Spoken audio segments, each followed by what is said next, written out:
மேடையில் இருக்க பெரியவங்க எல்லாருக்கும் அண்ட் வந்திருக்கிற பத்திரிகை தொலைக்காட்சி இணையதள நண்பர்கள், ஸ்டில் ஃபோட்டோகிராஃபர்ஸ், கேமராமேன் எல்லாருக்கும் என்னுடைய வணக்கம். நிச்சயமாக நான் வந்ததுக்கு 2-3 காரணங்கள் இருக்குது. அதில் முதல் காரணம் நிச்சயமாக தம்பிராமே அண்ணன் தான். ஆக்சுவலாக அவர் சித்தப்பான்னு கூப்பிடுவேன் நான். ஏன்னா நான் அண்ணன் கூப்பிட முடியாது அவர் வயசுக்கு. சித்தப்பா சித்தி அப்படி தான் கூப்பிட்டுட்டு இருந்தேன் அவங்கள மலேசியாவில் பார்க்கும்போது. 2-3 படம், கேடிவில்லா, கில்லாடுறங்கா, எதிர்நீச்சல், காக்கி சட்டை இதெல்லாம் நடிக்கிறது வந்து மிஸ் ஆகிடுச்சு. பட் அது வேலைக்காரனில் நடந்துடுச்சு. ஆக்சுவலாக அவரோட நடிக்கிற வாய்ப்பு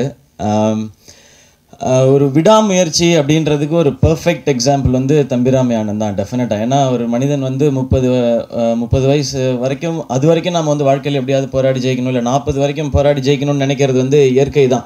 அந்த வயசுக்கு மேலேயும் தன்னால் சாதிக்க முடியும், நம்பி தன்னை மட்டுமே நம்பி உழைக்கிறதுன்றது பெரிய விஷயம். இந்த வயசில் தேசிய விருது வரைக்கும் பெரிய சாதனை படைச்சிருக்குன்றது ரொம்ப பெரிய விஷயம். பட் வயசை என்றைக்குமே காமிச்சிட்டது கிடையாது, அந்தளவுக்கு எனர்ஜி. நாங்கள் வேலைக்காரன் படத்தில் வந்து அவ்வளோ ஆர்டிஸ்ட் நடிக்கிறோம். ஆக்சுவலாக தம்பிராமே அண்ணன், இப்போ நான் ஃபஹத் ஃபாசில், தம்பிராமே அண்ணன், முனிஷ்காந்த், காளி வெங்கட், வைஜி மகேந்திரன் சார், அப்புறம் அருள்தாஸ்ண்ணே, வினோதினி, இப்படி இவ்வளோ பேர் நடிக்கிறோம். எங்களுக்கு மலேசியாவில் வந்து நாங்கள் ஒரு ஃபேக்ட்ரியில் ஷூட் பண்ணதுனால எங்களுக்கு நாங்கள் கேரவேன் எதுவும் எடுத்துக்கல, எல்லோரும் ஒரு ரூமில் தான் நாங்கள் எல்லாருமே இருப்போம். அப்போ அத்தனை பேரும் தம்பிராமே அண்ணன் பேச்சை தான் கேட்டுகிட்டே இருப்போம் நாங்கள். அவர் அவ்வளோ எங்களை வந்து என்டர்டெயின் பண்ணிட்டே இருந்தார் அவர். நான் ஷூட்டிங் முடிஞ்சதுக்கப்புறம் யோசிப்பேன், அதுக்கப்புறம் தான் அந்த டயர்டாக இருக்க ஃபீல் யோசிக்கும். அப்போ தான் நான் யோசிப்பேன், எப்படி ஒரு மனுஷனுக்குள்ளே இவ்வளோ எனர்ஜி இருக்குது அப்படின்னு சொல்லி யோசிச்சப்பறம் தான் தெரிஞ்சது. அவர் சொன்ன மாதிரி அவர் வாழ்க்கையும் அவர் கிடைச்சிருக்க இந்த சந்தர்ப்பத்தையும் மற்றவங்களையும் அவர் அவ்வளோ நேசிக்கிறார். அவர் அவ்வளோ நேசிக்கிறதுனால தான் நாம் எல்லாருமே அவரை அவ்வளோ நேசிக்கிறோன்னு நினைக்கிறேன். அவருடைய அன்புக்காக தான் நான் இங்கே வந்தது, அதுதான் முதல் காரணம். ரொம்ப ரொம்ப நன்றிண்ணே உங்களுடைய அன்புக்கும். தேங்க்ஸ்ண்ணே. அண்ட் அதுக்கப்புறம் பிரதர் உமாபதி, தம்பி அப்படின்னு சொல்லலாம் தைரியமாக. நான் ஒரு அண்ணன் உரிமையாக கூப்பிட்டுட்டாரு. ஸ்க்ரீனில் பார்த்தது தான், அவ்வளோ சூப்பரான டான்ஸ். தம்பிராமே என்ன சொல்லிட்டே இருந்தார், தம்பி நல்ல சுய ஒழுக்கம் கொண்ட ஒரு பையன், என் பையன் அப்படின்னு சொல்லி அவ்வளோ பெருமையாக சொல்லிகிட்டு இருந்தார். அது ஃபஸ்ட்டு முக்கியம்னு நினைக்கிறேன் இங்கே இந்த இண்டஸ்ட்ரியில் இருக்கும் பொழுது நம்ம வெற்றிக்கு. தாண்டி டான்ஸ் வந்து எக்ஸ்ட்ராடினரியாக இருக்குது. நான் மண்ணங்குத்தி பறவையில் வந்து இமான் அண்ணன் போட்ட டியூனுக்கு வந்து ஆட முடியலே நிறையா வருத்தப்பட்டிருக்கேன் நான். அந்த படம் வந்தப்போ ட்விட்டரில் ஒருத்தர் வந்து ஒரு ட்வீட் போட்டிருந்தார், ஏன்பா தம்பி எக்ஸசைஸ் பண்ணுறேன், நல்ல பாட்டு தானே போடுறாங்க அப்படின்னு சொல்லி. எனக்கு ஒரு மாதிரி ஆயிடுச்சு, ஐயோ இமான் அண்ணா அனிருத்லாம் பயங்கரமான பாட்டாக தராங்களே, நம்ம ஒரு முயற்சி பண்ணிடணுமே அப்படின்னு சொல்லி தான் சரி ஒவ்வொரு படமாக ட்ரை பண்ண ஆரம்பித்தேன். அப்படியே ஒவ்வொரு படமாக கொஞ்சம் கொஞ்சமாக பெட்டர் ஆகிட்டே வருது. பட் இவர் அப்படி இல்லை, ஒரு ஃபஸ்ட் படத்துலேயே வந்து அவர் ஹைட்டுக்கு வந்து சில மூவ்ஸ்லாம் பண்ணும்போது ஹிருத்திக் ரோஷனோட மூவ்ஸ் மாதிரி இருக்குது. நான் சும்மா மேடைக்காக சொல்ல, உண்மையாகவே சொல்கிறேன் பிரதர், வாழ்த்துக்கள் அதுக்கு. நீங்கள் இன்னும் நிறையா படங்கள் பண்ணும்போது டான்ஸில் இவர் அப்படின்றது வந்துடும். அண்ட் நீங்கள் சொன்ன ஆடியன்ஸ் கனெக்ட் அதெல்லாம் தெரியல. அது வந்து நீங்கள் என்ன சொன்னீங்க இல்லையா, ஏதோ ஒன்று பண்ணி ஏமாத்துறேன், ஸ்டெப்பு கரெக்டாக வரலைன்னா வேறு ஏதாவது பண்ணி மேனேஜ் பண்ணிக்க வேண்டியதான். உங்களுக்கு ஸ்டெப்பு கரெக்டாக வருது, அதை நீங்கள் பண்ணிடுறீங்க. ஸோ உங்களுக்கு வந்து இது ரொம்ப முக்கியமான ஒரு ஸ்டேஜ். இந்த மேடை கிடைக்கிறதுக்கு நிறைய பேருக்கு ஆசையாக இருக்கும். அது நிறைய பேருக்கு இந்த வாய்ப்புகள் கிடைக்கிறதில்ல, அது உங்களுக்கு கிடைச்சிருக்கு. நீங்கள் அதை ஆரம்பிச்சிட்டிங்க அண்ட் நீங்கள் கடுமையாக உழைக்கிறீங்க. உங்களுடைய பாடி பார்த்தாலே தெரியுது. ஜிம்முக்கெலாம் போய் நிறைய ஒர்க் அவுட் பண்ணுறீங்க. நான் எப்போயாவது போகிறது தான் ஜிம்முக்கு, 10 நாள் டிராஃபிக்னு போய் சொல்லிடுவேன், அது வேறு விஷயம். அது நீங்கள் இவ்வளோ உழைக்கிறீங்கன்னு போது அதுக்கான பலன் நிச்சயமாக இருக்கும். ஸோ அதாகப்பட்டது மகாஜனங்களே உங்களுக்கு ஒரு சூப்பரான ஓப்பனிங் கொடுக்கட்டும். இன்னும் நிறைய வெற்றிகள் நீங்கள் பார்க்கணும். உங்கள் உழைப்புக்காகவும் தம்பிராமே அண்ணன் மனசுக்காகவும் அண்ட் தம்பிராமே அண்ணன் சந்தோஷமாக வச்சுக்க வேண்டிய பொறுப்பும் உங்களுக்கு இருக்குது. நீங்கள் வாழ்க்கையில் ஜெயிக்கிறத தாண்டி அவரை சந்தோஷமாக வச்சுக்கிறது வந்து உங்களுக்கு இருக்கிற மிகப்பெரிய பொறுப்புன்னு நினைக்கிறேன். இதை வந்து உரிமையாக சொல்லிக்கிறேன். ஏன்னா எனக்கு வந்து இப்போ ஆசையாக இருக்குது, எங்கள் அப்பாவை வந்து பார்த்துக்கணும், சந்தோஷமாக வச்சுக்கணும்னு. எனக்கு அந்த வாய்ப்பு இல்லை, உங்களுக்கு அந்த வாய்ப்பு இருக்குது, அதை நீங்கள் பண்ணிவிடுங்க அப்படிங்கிறது தான் என்னுடைய ஒரு ரெக்வெஸ்ட், ஒரு அண்ணனாக ஒரு ரெக்வெஸ்ட்டுன்றதான். அண்ட் எங்கள் அப்பா வந்து 2003 வந்து இறந்தாங்க. அப்போ எனக்கு 17 வயசு. ஒரு 14 வருஷத்துக்கு அப்புறம் ஒரு சினிமா மேடையில் எங்கள் அப்பாவை பற்றி பெருமையாக பேசுகிறது வந்து நான் கேட்கும்போது எனக்கு ரொம்ப சந்தோஷமாக இருந்தது. ரொம்ப ரொம்ப நன்றி தம்பிராமே அண்ணன். அவர் சந்தோஷப்படுவார் மேலேருந்து பார்க்கும்பொழுது. அப்பா இறந்து ஒரு 13-14 வருஷத்துக்கு அப்புறம் இது வரைக்கும் 2 பேர் வந்து அவரை பற்றி என்கிட்ட ஒரு அரை மணி நேரம் பேசியிருக்கிறாங்க. பொதுவாக இறந்த பிறகு அதிகமாக பேசப்படுறதில்ல. ஒருத்தர் நல்ல மனுஷனாக வாழ்ந்தானா தான் இறந்த பிறகு அவனை பற்றி பேசப்படுன்னு சொல்லுவாங்க. முதல் முறையாக அப்படி பேசினது நக்கீரன் கோபால் அண்ணன். அவர் ஒரு நாள் அவருடைய இன்விடேஷன் கொடுக்கறதுக்காக வீட்டுக்கு வந்திருந்தாங்க. அப்போ அவங்களுக்கு தெரியாது நான் வந்து சூப்பரன் தாஸ் அவங்களுடைய பையன் சொல்லி, பிரதர் வந்துருங்க கல்யாணத்துக்கு அப்படின்னு சொல்லிட்டு திரும்பி பார்க்கும்போது ஃபோட்டோ பார்த்துட்டு கேட்டாங்க, நீங்கள் வந்து தாசன் பையனா அப்படின்னு கேட்டாங்க. எனக்கு ஷாக்கிங்காக இருந்தது. ஆமாம் அப்படின்னு சொல்லி, தம்பி எவ்வளோ பெரிய ஒரு மனிதரோட பையன் நீங்கள் அப்படின்னு சொல்லும்போது எனக்கு அவ்வளோ சந்தோஷமாக இருந்தது. ஏன்னா அவ்வளோ பெரிய விஷயம். எங்கள் அப்பா அவ்வளோ சின்சியரான ஆஃபீஸர். பட் இதை நானே சொல்ல முடியாது, எங்கள் அப்பா சூப்பர், எங்கள் அப்பா சூப்பர்னு. எங்கள் அப்பா சூப்பர்னு கேட்கணும்னு நான் நிறைய ஆசைப்பட்டிருக்கேன். ஏன்னா என்னால் அப்பான்னு கூப்பிட தான் முடியல, இல்லை அவங்களுக்கு.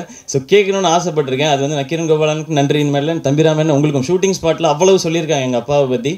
அதுவும் ஒரு இன்ஸ்பிரேஷன். நம்மளும் ஒரு மாதிரி இருக்கணும், நம்ம போனதுக்கப்புறம் யாராவது 2 பேராவது நம்மளை பற்றி பேசணுன்றது ஒரு பெரிய இன்ஸ்பிரேஷன். தேங்க்யூ தம்பிராமன். அதுக்கும் இந்த மேடையை நான் அதுக்கு பயன்படுத்திக்கிறேன். ரொம்ப ரொம்ப நன்றி. அது வீடே சந்தோஷப்படும் இன்றைக்கி நீங்கள் சொன்னது கேட்டு. அண்ட் அடுத்து இன்பானா, நாங்கள் விஜய் டிவியில் நிறையா ஒர்க் பண்ணியிருக்கோம் நாங்கள்.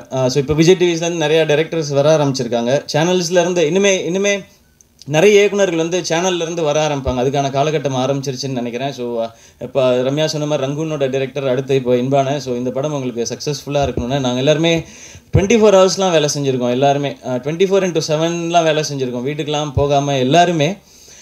ஸோ அவ்வளவு உழைப்பு பின்னாடி இருக்குது. அதுக்கான பலன் வந்து இப்போ ஸ்க்ரீனில் கிடைக்கும்னு தான் ஒவ்வொருத்தராக நம்பி உள்ளே வரோம். ஸ்க்ரீனில் இருக்க மக்களையும் நம்பி உங்களையும் நம்பி தான். ஸோ அந்த வெற்றி உங்களுக்கும் கிடைக்கட்டும் என்பானா. அண்ட் ப்ரொடியூசர் சார் உங்களுக்கும் என்னுடைய வாழ்த்துக்கள். அண்ட் என்டையர் டீமுக்கும் என்னோடய விஷஸ். சாங் சூப்பராக இருந்தது. இமான் சொல்லவே வேணாம். டெஃபினட்டாக என்னுடைய க்ரோத்துக்கு ஒரு மிகப்பெரிய காரணம் வந்து இமானுடைய பாடல்கள். இமான் அண்ணனும் இமானுடைய பாடல்களும். வெறுமனே பாட்டு போட்டு கொடுத்தோம் அப்படின்றது இல்லாமல் கரெக்டாக ஒரு நல்லதாக கொடுக்கணும், அது பண்ணணும் அப்படின்றது. அண்ட் அவரும் யுகபாரதி சாரும் ஒரு அமேசிங்கான காம்பினேஷன். அவங்க ஒரு எக்ஸ்ட்ராடினரி காம்பினேஷன். அவ்வளோ சிம்பிளான ஸ்வீட்டான பாடல்கள் கொடுப்பாங்க. அது எல்லாரும் எப்போ வேணால் யார் வேணால் பாடலாம், குழந்தைங்க உட்பட. இப்போ அடுத்து பொன்ராம் சாரோட படம் ஷூட் ஆரம்பிக்க போகிறோம். இமானோட சக்ஸஸ்க்கு மிகப்பெரிய காரணம் என்னென்னா டிலே பண்ணாமல் பாட்டை கொடுக்குறது அப்படின்றது தான். அவருக்காக எனக்கு தெரிஞ்சு எந்த ஷூட்டிங்கும் இது வரைக்கும் வெயிட் பண்ணியிருக்காது. ஐயோ இன்னும் இமான் பாட்டு வரல, நாங்கள் என்ன ஷூட் பண்ணலை அப்படின்னு சொல்லி வெயிட் பண்ணியிருக்காது. பெரிய எக்ஸாம்பிள் என்னென்னா, இப்போ இந்த மாதம் 16 தான் நாங்கள் ஷூட்டிங் போகிறோம். 3 பாட்டு ரெடி அடுத்த படத்துக்கு. இன்னும் 2 பாட்டு தான் பேலன்ஸ் இருக்குது. அது ஆல்ரெடி கொடுத்துட்டார் அவர். அவ்வளவு சின்சியராகவும் அழகாகவும் ஏதோ ஒன்று போட்டு கொடுத்தோம் இல்லாமல் நல்ல பாடலாக கொடுக்கணுன்ற அந்த சிரத்தை தான் நினைக்கிறேன். அவர் சொன்ன மாதிரி என்ன மாதிரி நிறைய பேருக்கு வந்து அது பெரிய விசிட்டிங் கார்டாகவும் அட்ரஸாகவும் ஒரு பெரிய ஒரு ஹெட்டிங்காகவும் மாறி இருக்குது. ஸோ இமானனுக்கு வாழ்த்துக்கள் அண்ட் நன்றிகள்னா இது எந்த மேடையானாலும் நான் சொல்லி தான் ஆகணும் அது. அண்ட் மேடையில் வாழ்த்தி பேசின எல்லாருக்குமே பெரிய நன்றி. அண்ட் முக்கியமான ஒரு பாயிண்ட்டை சொல்லி எனக்கு அதிர்ச்சியை கொடுத்து ஆரம்பித்து வச்சது பிடி செல்வகுமார் சார். என்ன சொன்னீங்கன்றதை நான் சொல்ல மாட்டேன், நான் என் வயலில் டெஃபினட்டாக சொல்லவே மாட்டேன். அது உங்களுக்கே தெரியும், அதெல்லாம் வேணாம் சார். அண்ட் பேரரசு சார் சொன்னார், நான் வந்து சினிமாவில் இருக்க ஆட்களை புரிஞ்சுக்கிட்டேன்னு. அதெல்லாம் கிடையாது, வாழ்க்கையை புரிஞ்சுக்கிட்டேன். நம்ம யாருன்னு தெரியும், நம்ம எங்கேருந்து வந்திருக்கோன்றது தெரியும். அதெல்லாம் புரிஞ்சிச்சுன்னா இந்த மாதிரி விஷயங்கள்லாம் காதுக்கு எடுத்துக்க மாட்டோம் நம்ம. ஸோ நம்ம என்ன செய்கிறோமோ, நம்ம வேலை செய்கிறோமோ அது எல்லாருக்கும் ரீச் ஆனால் பெருசாக தெரிஞ்சதுன்னா போதுமானது. இந்த மாதிரி விஷயங்கள்லாம் வேணாம் சார் ப்ளீஸ். ஆல்ரெடி எதுலேயோ ஒரு ஹெட்லைன்ஸே வந்துடுச்சு சார், நீங்கள் ஒரு டைட்டில் கொடுத்துருக்கீங்கன்னு. இப்போ தான் ஃபோன் எடுத்து பார்க்குறேன், எதுலேயோ அமைச்சிருக்காங்க. அதெல்லாம் வேணாம் சார், நான் ஒரு ரூட் எடுத்து அப்படியே நான் பாட்டுக்கு போயிட்டே இருக்கேன்.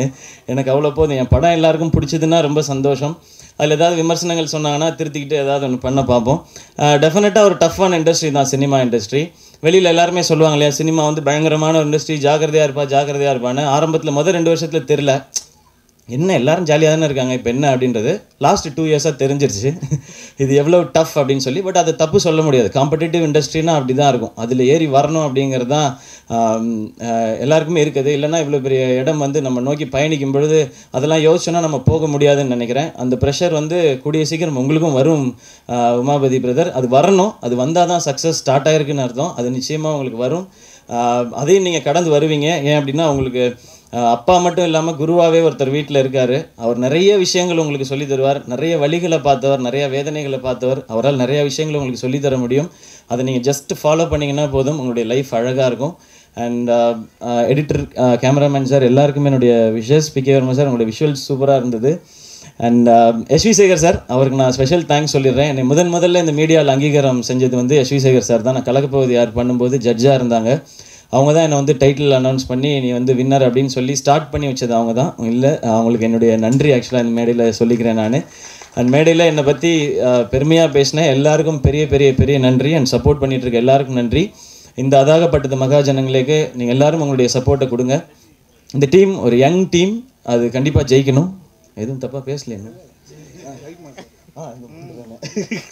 இல்லை, ரவிக்குமார் சாரை ஞாபகப்படுத்துகிறா, அது எப்படி பேசாமல் ரவிக்குமார் சார் பாசிட்டிவான ஒரு மனிதன். நான் அவங்க ஃபேமிலியில் இருக்கவங்களாம் நான் ஏற்கனவே ஃபங்க்ஷனில் சொன்ன மாதிரி சிஸ்டர்ஸ்ன்னு தான் சொல்லுவேன். அவங்க அவ்வளோ ஆசையாக அண்ணான்னு சொல்லுவாங்க. எப்போவுமே விசாரிச்சுவாங்க, என்ன படம் பண்ணிருக்கீங்க, எப்படி பண்ணிகிட்ருக்கீங்க, அது கரெக்டாக பண்ணுங்கள், இது வந்து பெரிய எக்ஸ்பெக்டேஷன் இருக்குது அப்படின்னு சொல்லி, அதெல்லாம் ஒரு குட்டி குட்டி அலாம் தான், அது கரெக்டாக இருக்கணும்னு சொல்லி.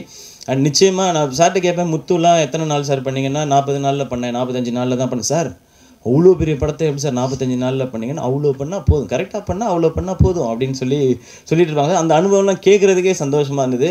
எனக்கு இப்போ ஆசையாக இருக்குது 45 நாள்லலாம் ஒரு படம் முடிக்கணும்னு. மினிமம் 100 நாள் ஆகிடுது அது. ஏன்னா இப்போ படங்கள் வந்து 25 நாள் ஓடினா சில்வர் ஜூப்ளின்றதுனால நாங்கள் ஷூட்டிங்கை 100 நாள் ஆக்கிட்டோம். ஷூட்டிங் 100 days அப்படின்னு நாங்கள் வந்து செலிப்ரேட் பண்ணிக்கிறோம்.